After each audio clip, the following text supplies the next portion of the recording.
Este programa é livre para todos os públicos.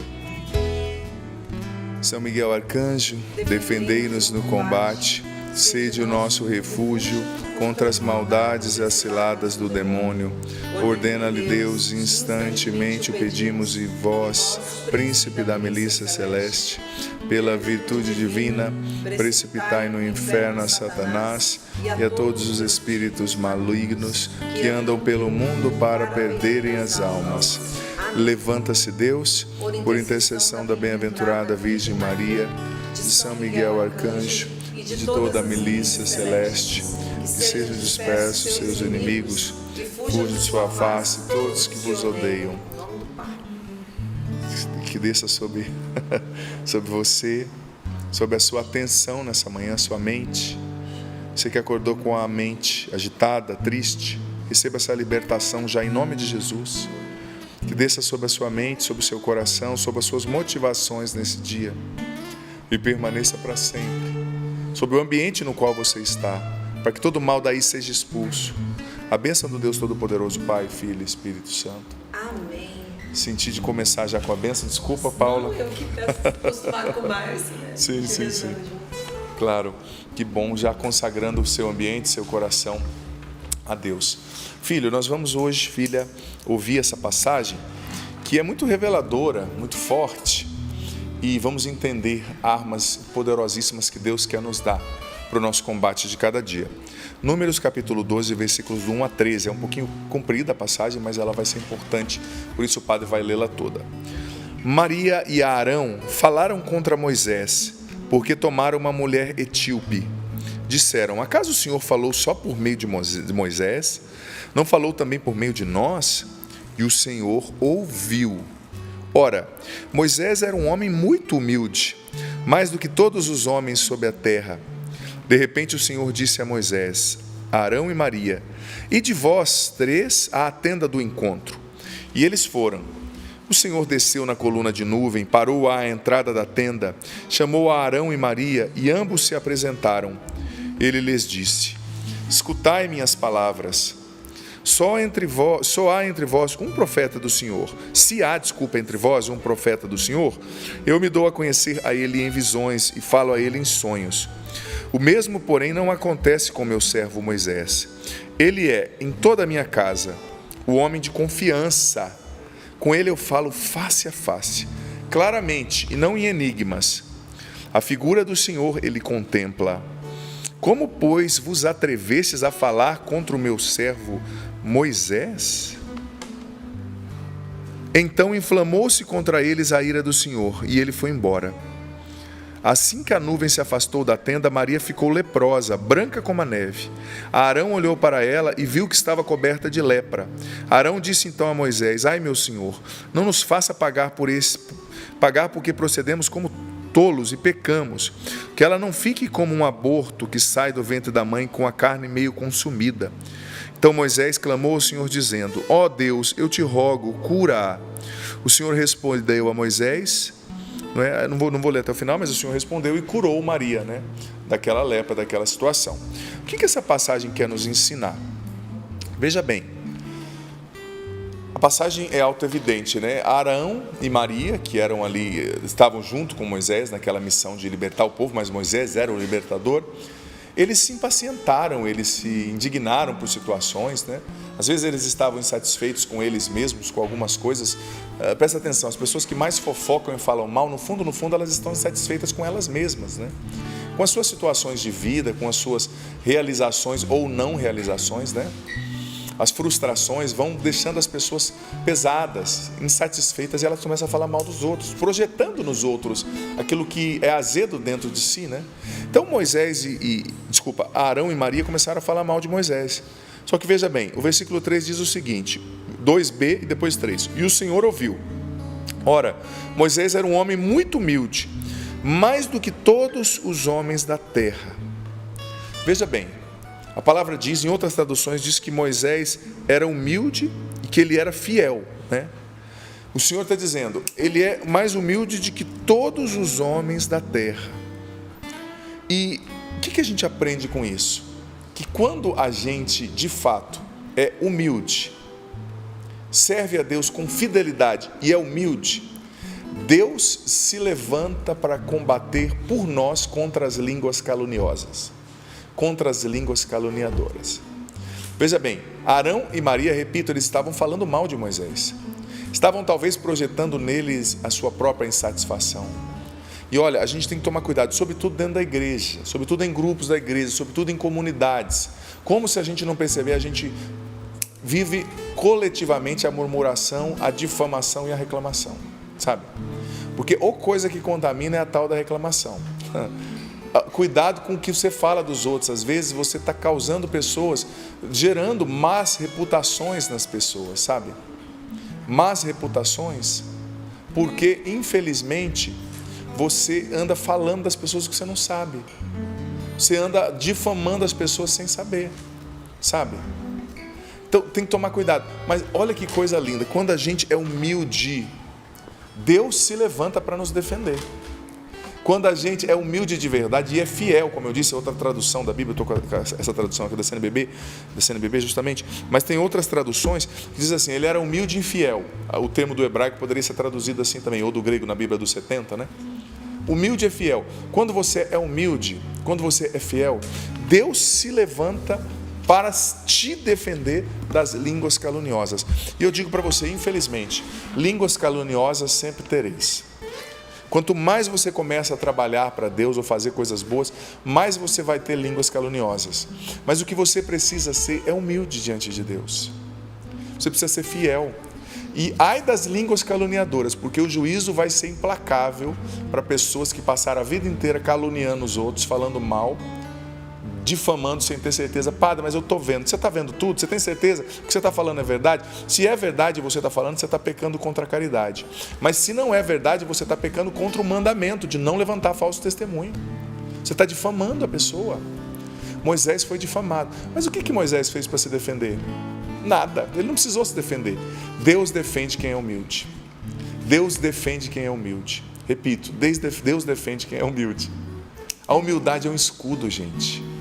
A humildade, por exemplo, você está nesse emprego que tem pessoas com ciúme de você, porque você foi promovida e ele não. Talvez alguém na sua família tenha ciúme de você, tem inveja. Seja humilde diante de Deus, não queira se defender. Certa vez perguntaram para Santo Agostinho qual que é a maior, o que uma pessoa devia fazer para se safar das perseguições, das tentações e para triunfar em tudo na vida.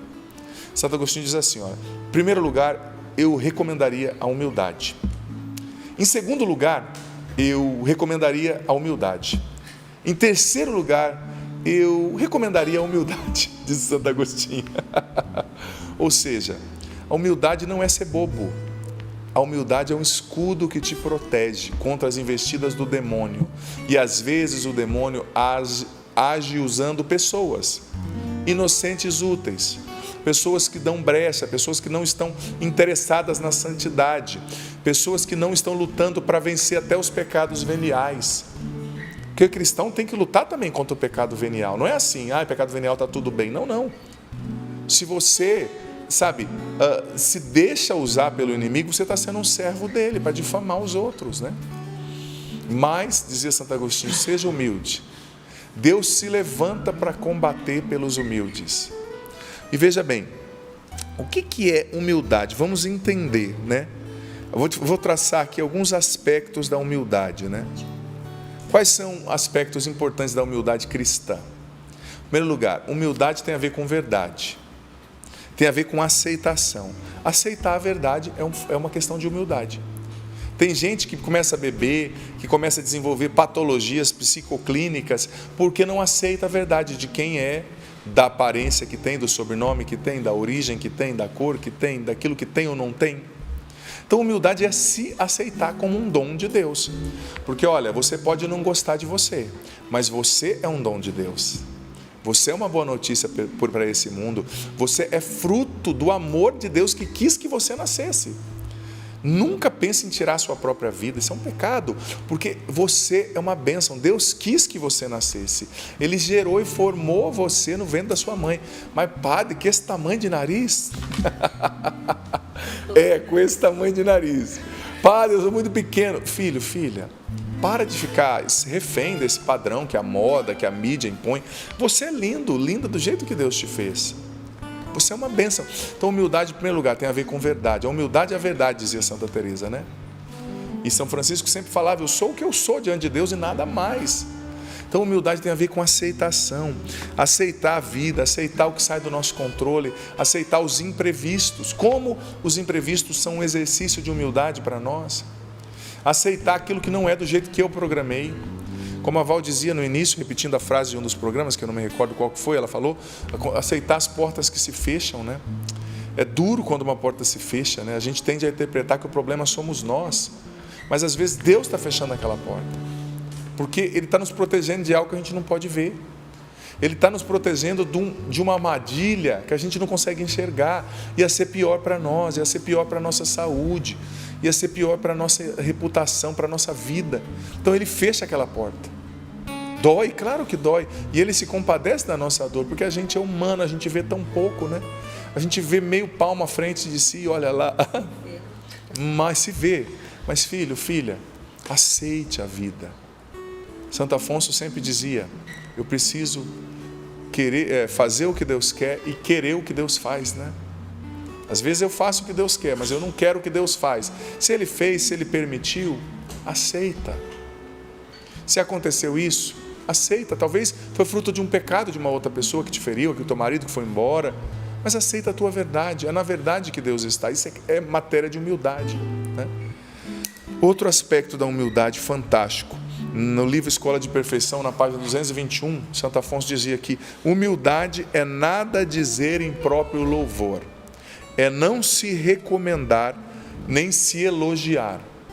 Santo Afonso citou aqui, não precisa abrir, eu só estou trazendo a passagem que Santo Afonso citou nesse texto, que é Provérbios 27, 2, que diz assim, louve-te um outro, e não a tua própria boca. O humilde não se louva, o humilde não se recomenda. Tem uma passagem no Novo Testamento que diz assim, olha, bom é aquele que o Senhor recomenda, e não o que se recomenda a si mesmo. O humilde não fica se louvando, o humilde não fica ressaltando os aspectos da sua nobreza, dos seus dotes, né? E às vezes tem pessoas que não entendem isso aqui, não entendem o que é humildade. A pessoa está sempre se recomendando, não, mas eu sou muito bom nisso. Olha, se você é bom, não é você que tem que falar, é os outros. É que nem um sacerdote, vou dar um exemplo que eu estou mais perto de mim, né? Se eu chegasse aqui, não, eu sou bom nisso, quem tem que dizer que eu sou bom ou não é o povo é o termômetro, não eu, não é? Talvez eu até possa achar que eu sou muito bom em algumas coisas, mas o que vai trazer a eficácia, o resultado da eficácia do meu trabalho, você que é um profissional, não é o que você diz, mas é o impacto que isso gera na proporção do seu trabalho, na vida das pessoas, né? Então, é sempre uma ilusão recomendar a si mesmo e querer conseguir uma honra na pancada. Não, eu mereço. Claro, você tem que ter uma autoestima boa, mas para você, não para se impor, né? Então, Santo Afonso dizia, o louvor próprio não traz honra, mas desonra, né? Nada dizer em próprio louvor, nada dizer em próprio benefício, sabe? E claro, Santo Afonso está falando para a gente não falar de nós, mas isso aqui não tem nada a ver com testemunho, tá, gente? Porque no testemunho você não está falando de você, você está falando do que Deus fez em você. E ele é importante, é necessário. Ele está falando daquele alto louvor, né? Eu sei que é duro, exige muita humildade de nós, né? Exige muita humildade. Mas a gente tem que deixar que o termômetro seja os outros. Já aconteceu com você? Às vezes, na Canção Nova, nós tínhamos muito temos ainda, mas quando eu era no tempo de formação inicial na Canção Nova, às vezes os formadores faziam uma dinâmica assim, da gente se reunir de 2 em 2, por exemplo, e escrever 5 qualidades do outro e dizer para ele, né? E às vezes, quando acontecia isso, eu lembro que às vezes as pessoas falavam coisas que eu nem imaginava, que eu nem pensava, pô, isso é dom, né? Isso é qualidade, eu tenho isso. Interessante, né? Por quê? Porque o outro vai te dar um feedback, vai ser um espelho ali daquilo que Deus colocou em você de talento que talvez você nem está percebendo, né? Tem uns que são mais evidentes, óbvio, mas tem outros que não, né? São aspectos da personalidade, coisas ali que Deus colocou, que vão sendo lapidadas, obviamente, com o tempo, né? Então, aspecto da humildade. Louve-te um outro e não a sua própria boca. Não nos louvemos a nós mesmos, não nos recomendemos a nós mesmos, porque sendo humildes assim, como aconteceu com Moisés, Deus nos defenderá.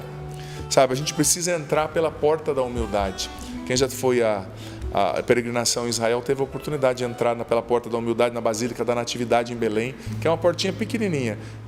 Pessoas do meu tamanho é dificílimo, porque quando foi feita na época ainda dos cruzados, aquela basílica, aquela porta, se eu não me engano, é da época dos cruzados justamente, porque tinha-se a compreensão de que para entrar onde Jesus nasceu, você tinha que se humilhar, se rebaixar. Então você tinha que entrar baixadinho. Olha o padre tem 1,94, 1,95, é bem difícil, né? Tinha que baixar. Também, né? Para que ninguém profanasse, no caso de uma guerra, que ninguém entrasse com um cavalo, né? Se fosse tomado por outros povos. Então tinha essa questão também. Mas era para lembrar a gente que ali Jesus nasceu, diante dele, todo mundo se abaixa, né? Mas esse tempo, gente, ele infelizmente, ele estimula muito na gente, sabe, a autopromoção, ele estimula muito na gente a vaidade, até para usar as redes sociais. Usemos com humildade, sabe? Cuidado com o que você está postando. Eu disse isso na missa das famílias nessa segunda, ao vivo também pela Canção Nova, encerramento do Cerco de Jericó. Cuidado com o que você posta. Às vezes você está postando coisas para provocar os outros, para provocar inveja nos outros, para fazer os outros pecarem, né? Foto com roupa íntima. Por que você está postando isso? O que você quer atrair com isso? Eu te pergunto. Pensa. Sabe? Outro aspecto da humildade. Exercício grande de humildade é revelar as próprias faltas ao confessor. Revelar as próprias faltas ao confessor. A confissão, eu disse isso a última vez que eu vim aqui no Sorrindo, né? Além de ser um sacramento de cura, ela é um exercício profundo de humildade. Quando você revela as suas faltas ao confessor. E veja bem, a gente tem que confessar de verdade, gente. Não seja superficial na sua confissão. Senão você não vai ser liberto e você corre o risco de perder a sua salvação eterna. Eu tenho vergonha de confessar com o meu padre, que ele é o meu pároco, vem em casa jantar. Vai em outra paróquia. Você tem vergonha? Você conhece muito o padre? Vai em outro lugar, mas diga tudo, rasgue o verbo. Sem contar a história do pecado, obviamente, mas confesse-se. Diga, padre, eu agi com aquilo com uma intenção de seduzir. Eu fiz daquela forma com a intenção de desviar dinheiro. Diga do sentimento, da intenção, do consentimento, sabe? É um exercício grande de humildade. Outra coisa, o livro do Eclesiástico, ainda falando do não se elogiar, né? Voltando um pouco, o livro do Eclesiástico diz o seguinte, que quanto mais te exaltarem, mais você deve se humilhar. Quanto mais te exaltarem, mais você deve se humilhar e tomar cuidado para não acreditar nos elogios. Olha, tem muita gente que não vai para frente, às vezes grandes políticos, grandes estadistas, porque estava cercado de puxa-saco. Quem se cerca de puxa-saco nunca vai amadurecer, nunca vai crescer. Porque o puxa-saco, né, eu vou falar outra expressão aqui que não cabe no programa, ele nunca vai te fazer enxergar uma verdade que você precisa ver. Quantos estadistas, políticos, homens, CEOs de empresa, perderam a carreira, naufragaram porque se cercaram de puxa-saco, né? Cuidado para não acreditar no elogio constante de puxa-saco, tá? Sobretudo se você é um líder. Cuidado. Santo Agostinho dizia, olha, eu me conheço muito melhor do que estes que falam bem de mim. E eu sei que eu não mereço tudo isso, mas sei que eu mereço por natureza o inferno. Olha o que Santo Agostinho, doutor da igreja, dizia. Cuidado com os elogios do puxa-saco. Esses elogios te desviam da verdade. Esses elogios não te fazem crescer. Esses elogios te tiram da graça de Deus. E a gente, quem não gosta de ser cortejado? Quem não gosta de ouvir uma voz dizendo, você é linda, você é maravilhosa. Faz um fundo aí, dramático, sabe? Você é a flor do meu jardim. É lindo, é perfeito, é maravilhoso. Tudo que você fala é bonito. Nossa, quem não gosta, gente? Mas muitas vezes quem está falando não é o anjo de Deus, não, viu? Às vezes é o anjo do inimigo. Obrigado, sapo. Não é? O sapo tocando não precisa que ninguém elogie. É auto-evidente. Mas enfim, voltando ao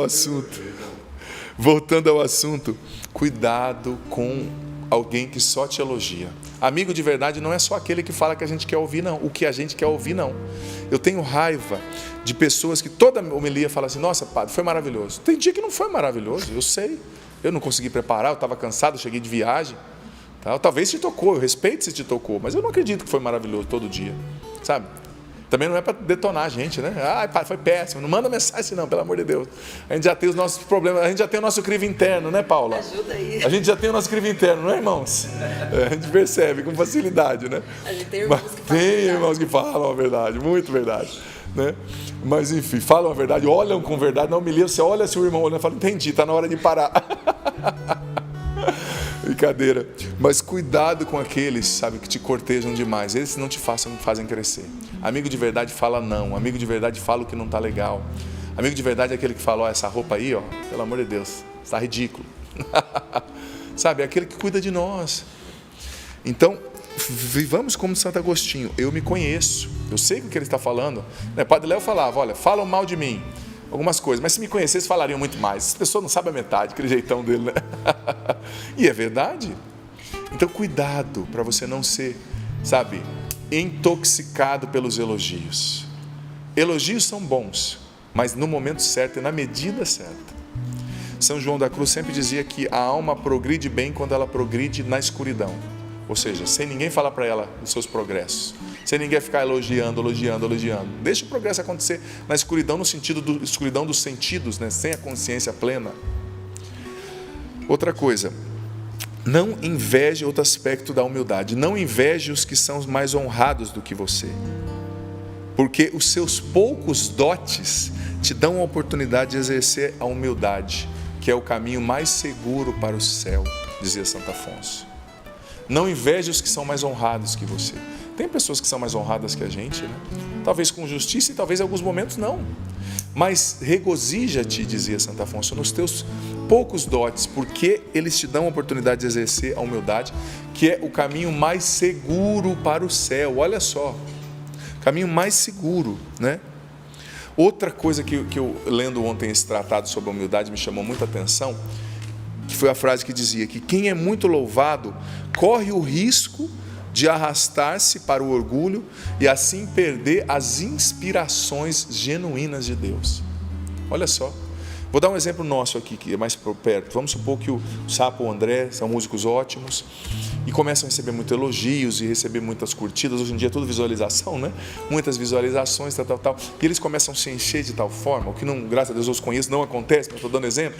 Se encher e todo mundo, vocês são ótimos. Aí chega um momento que eles vão estar tão inflados deles mesmos, que eles perdem a inspiração, o contato com o chão da fábrica, com a realidade, e perdem a inspiração de Deus. Olha só.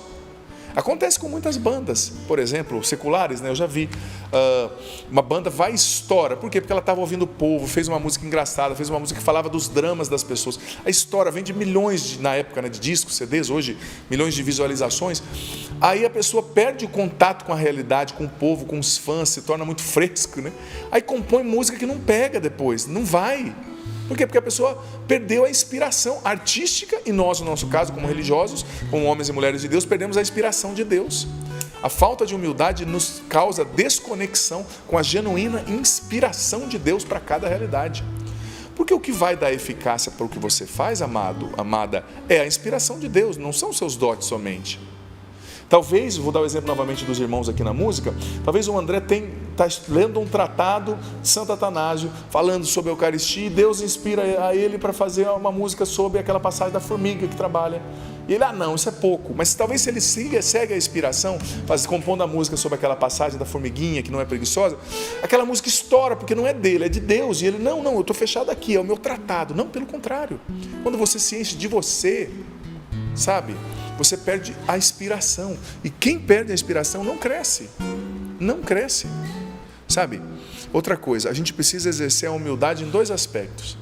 A humildade do intelecto, que eu falei a última vez que eu tive aqui, que é se dobrar diante do que eu não entendo, entender que Deus é maior, vê mais longe, é mais forte, tem um plano desconhecido que vai se revelar na hora certa, mesmo naquilo que me causa dor.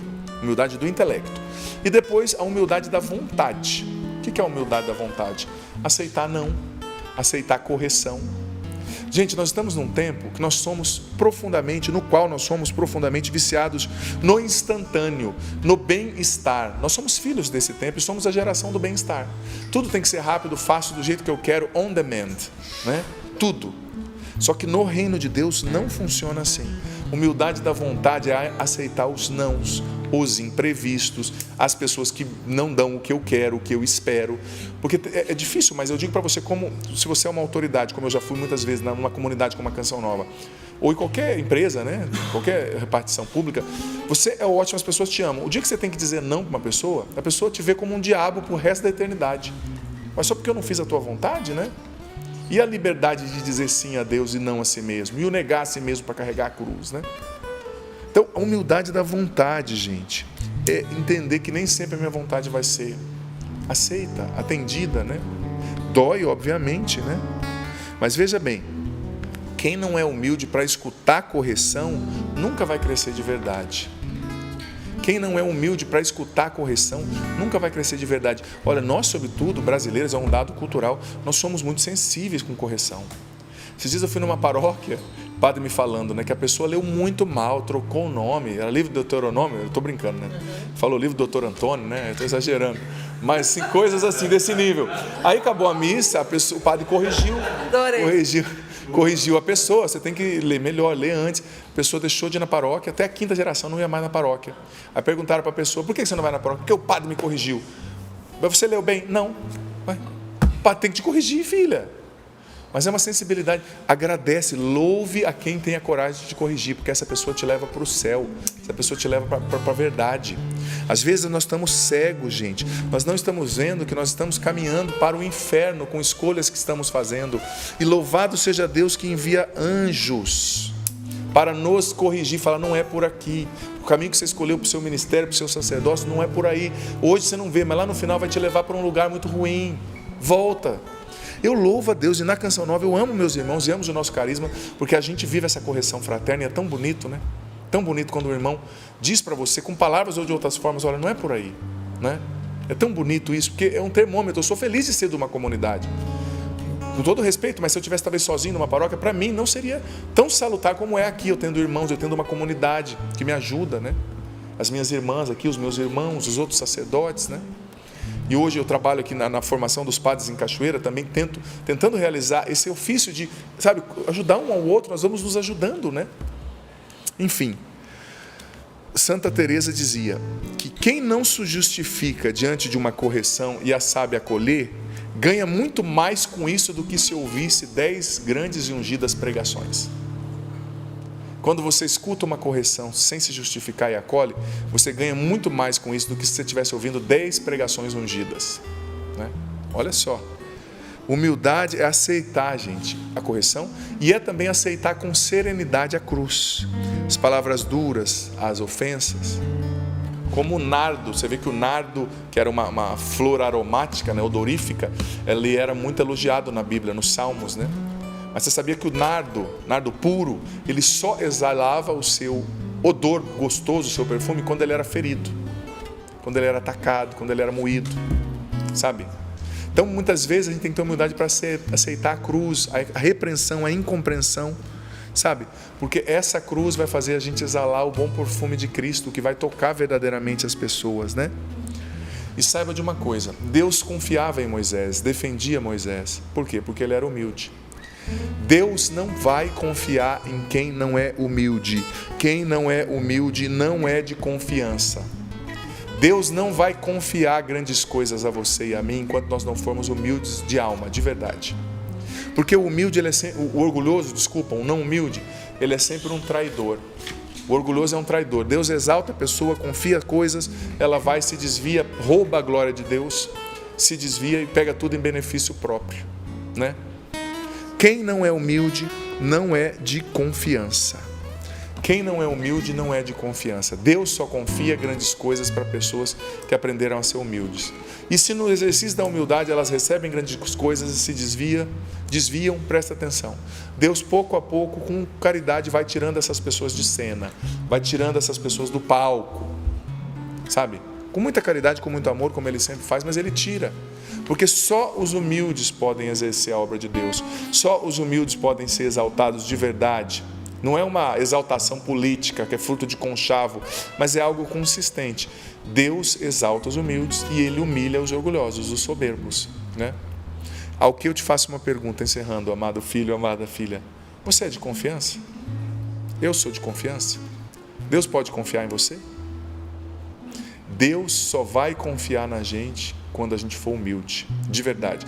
E às vezes Ele permite uma queda grande para esfregar na nossa cara, para a gente mesmo esfregar na nossa cara o tamanho da nossa miséria e deixar de condenar os outros. Porque tem gente que é assim, o cara nunca viveu nada na vida, desculpa o termo, eu posso dizer porque nisso eu tenho experiência, nunca fez uma borrada na vida, nunca, sabe, caiu, nunca bebeu, nunca, não estou falando que você tem que fazer isso, né? Nunca deu um beijo na vida, aí vê o outro com dificuldade e começa a detonar, acabar com o outro. Às vezes Deus permite que o cara dê com a cara no chão, se arrebente no pecado, só para mostrar, tá vendo que você é tão pior quanto ele? Então para de falar e seja humilde, porque é a minha graça que te sustenta. É que nem Pedro, antes de Deus confiar o governo da igreja a Pedro, Deus permitiu pela sua providência que Pedro negasse 3 vezes para mostrar, tá vendo nada que você é, Pedro, mas pela minha graça eu te faço pedra, eu te faço papo, não é pelas suas forças, é pela minha graça, é pela minha providência, porque humildade é depender de Deus. Não confie em você mesmo, no que você sabe fazer, confie em Deus, que faz o que é impossível para você e que te leva, amado filho, amada filha, além das suas fraquezas. Senhor, obrigado por essa palavra tão reveladora e tão libertadora. Sim, essa palavra está libertando muitas pessoas agora, Senhor. Essa palavra está libertando pessoas que estavam tristes, amarguradas porque não estavam sendo reconhecidas. Essa passagem, essa palavra, essa pregação está libertando pessoas que estão carregando grandes cruzes. Ei, você nessa doença, você mesmo nessa cruz. Isso não é sinal de que Deus não te ama, ao contrário, isso é sinal que Ele te escolheu para partilhar com Cristo a cruz pela redenção do mundo. É sinal da predileção dele por você, como ele disse a Santa Faustina, que quem Ele escolhe para sofrer com Ele são as almas prediletas. Seja humilde para acolher essa doença, o fim desse relacionamento. Seja humilde para acolher o que você não é e também para acolher o que você tem de bom, o que você é, o que você tem de talento.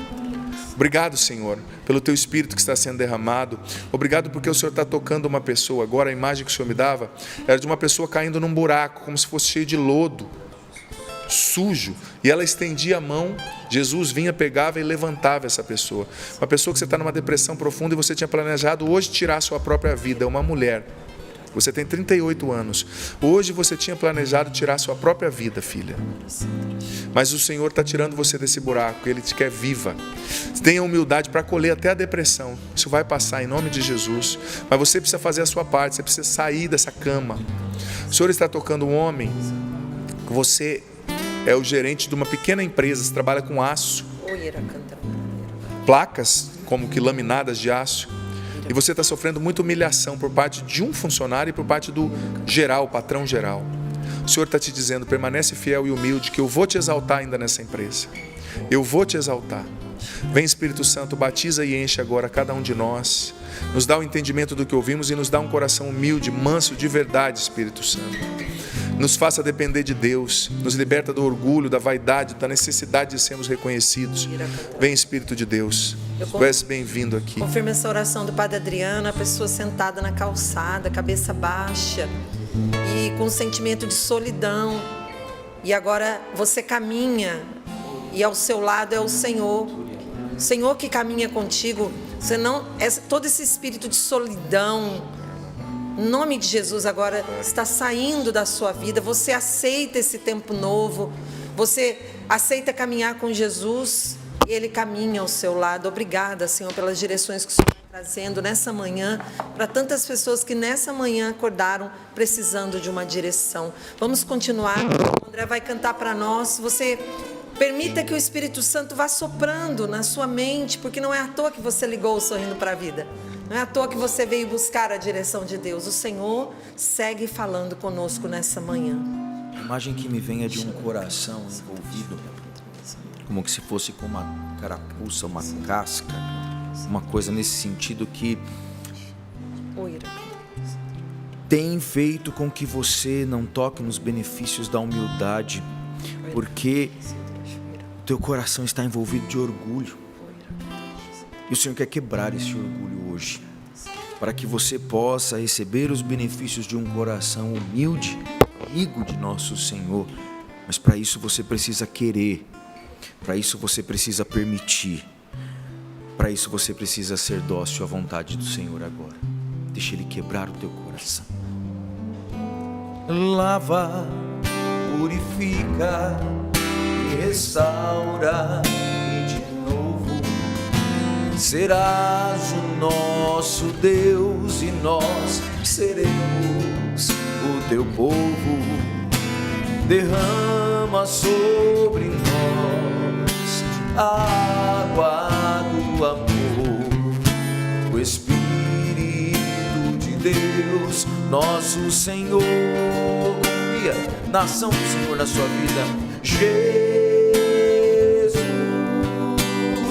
manda teu Espírito para transformar meu coração.